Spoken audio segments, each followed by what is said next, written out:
Bismillahirrahmanirrahim. Assalamualaikum warahmatullahi wabarakatuh. Saya ingin berbagi kisah di balik kamar operasi sahabat-sahabat semua. Saat itu saya mendapatkan seorang pasien perempuan umur kurang lebih 8 tahun ya, didiagnosis dengan peritonitis difus, suatu peradangan di dalam perut yang diakibatkan kemungkinan adanya usus yang pecah.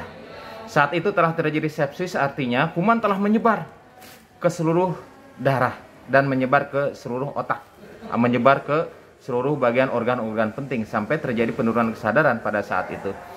Nah, sahabat-sahabat semua, ketika saya sampaikan bahwa ini keadaan darurat dan harus memerlukan tindakan operasi segera, maka sang ayah mengizinkan saat itu ya, setelah kita memberikan keterangan dan lain sebagainya.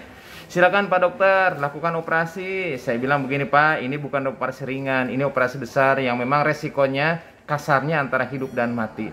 Kemudian si bapak itu pun tersenyum. Insya Allah Pak Dokter, saya ridho. Kemudian lakukan tindakan operasi, dan ternyata tindakan operasi sahabat-sahabat semua, apa yang diperkirakan memang benar. Terjadi kebocoran di usus halus perbatas dengan usus besar. Kemudian dilakukan pencucian di perut dan lain sebagainya. Akhirnya karena usus tidak bisa disambung, usus itu disimpan, dijahit di permukaan perut, sehingga dia BAB itu dari perut bukan dari anus. Kemudian kondisi kritis pun kita lalui di kamar operasi ya, saturasi oksigen sempat turun, kemudian nadi sangat meningkat ya, dan diputuskan untuk dirawat di ICU sahabat-sahabat semua. Ternyata kemudian pasien dirawat di ICU, setelah dirawat di ICU dalam 2 hari ternyata ada perbaikan yang signifikan. Angka infeksi yang ditunjukkan oleh leukosit akhirnya turun dari 32.000 menjadi 12.000. So penurunan yang sangat signifikan sahabat-sahabat semua, di mana normalnya maksimal 10.000. Kemudian pasien sudah bisa berbicara. Tadinya tidak bisa berkomunikasi, tadinya kehilangan kesadaran, seperti orang apatis. Akhirnya pasien dipindah di ruang perawatan seperti biasa.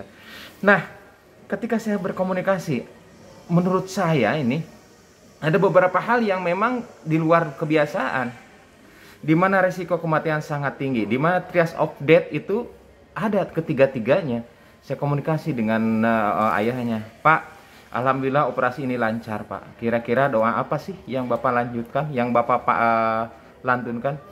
Pak Dokter, sebetulnya saya nggak punya doa apa-apa, tetapi suatu hal yang bisa saya lakukan adalah terus menerus berterima kasih kepada Allah. Ketika anak saya menangis, terima kasih ya Allah, saya masih menyaksikan anak saya menangis. Artinya anak saya masih hidup Pak Dokter.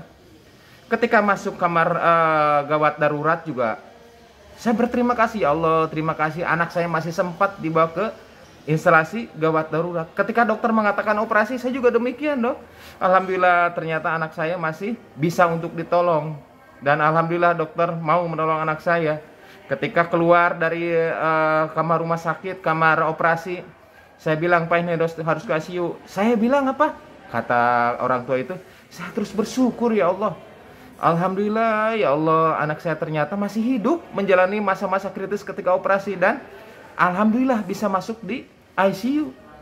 Ketika di ICU gue sama-sama terus bersyukur ya Allah, terima kasih anak saya ternyata sekarang sudah bangun, sudah bisa berbicara, sudah bisa berkomunikasi. Ketika saya bilang Pak, ini BAB-nya sementara di perut dulu Pak, tidak bisa BAB lewat anus, yang dia bilang apa? Alhamdulillah ya Allah, anak saya masih bisa BAB, anak saya artinya masih hidup. Ketika diajak ngobrol, ketika di ruang perawatan juga sama demikian. Ya Allah, terima kasih anak saya masih bisa di ruang perawatan seperti biasa. Nah, saya kagum saat itu sahabat-sahabat semua. Betapa banyak kadang-kadang orang yang ketika masuk rumah sakit, dia mengeluh, ya Allah kenapa harus masuk rumah sakit?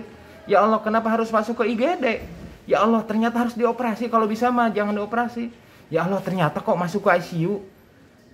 Dan lain sebagainya sahabat-sahabat semua. Peristiwa sama tetapi dengan penyikapan yang berbeda ternyata akan berdampak sangat signifikan. Betapa saya merasakan ketika operasi itu demikian mudahnya, demikian lancarnya. Betapa saya sendiri merasakan operasi yang tadinya mempunyai tingkat resiko sangat tinggi saat itu ya, ASA 4E saat itu, ternyata Allah mudahkan sahabat-sahabat semua. Ketika masuk ICU juga demikian, Allah mudahkan semuanya. Amat mudah bagi Allah untuk mengernakan kesembuhan pada hamba-hambanya yang pandai bersyukur. Nah sahabat-sahabat semua, dalam situasi apapun ternyata pasti ada syukur di dalamnya. Tergantung dari bagaimana kita mengolah, memframing hal-hal yang tadinya negatif menjadi mencari hikmah sebanyak-banyaknya dan mencari celah karunia Allah yang sangat besar di balik musibah sekalipun. Semoga kita digolongkan menjadi abdan syakuro, hamba-hamba yang pandai bersyukur. Di balik kamar operasi, kita lanjutkan ke hikmah-hikmah berikutnya. Assalamualaikum warahmatullahi wabarakatuh.